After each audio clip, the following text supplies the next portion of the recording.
আজকে আপনাদেরকে দেখাবো যে রোমানিয়ায় শীতের জন্য সরিষার কি অবস্থা।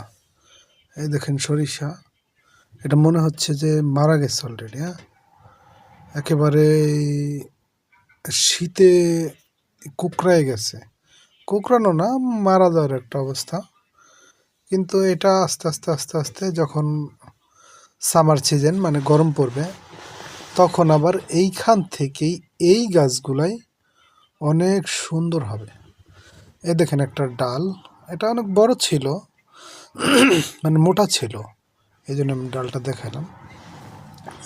মাজার সমান বা থোড়ার সমান ছিল এই গাছগুলা, এখন অনলি 6 ইঞ্চির মধ্যে চলে আসছে, মানে ভ্যানিশ হয়ে যাইতেছে।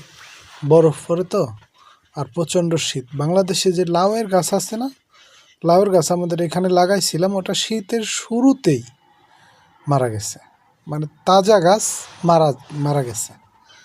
আমাদের এখানে ছিল আর কি, আমরা দেশ থেকে বিছন নিয়ে এসে লাগাইছিলাম।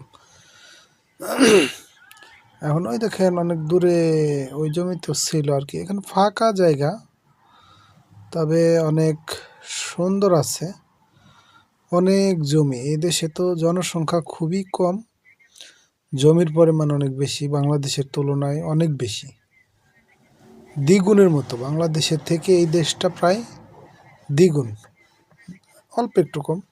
কিন্তু মানুষের দিক দিয়ে এদেশের লোক আছে 1,95,00,000 মতো,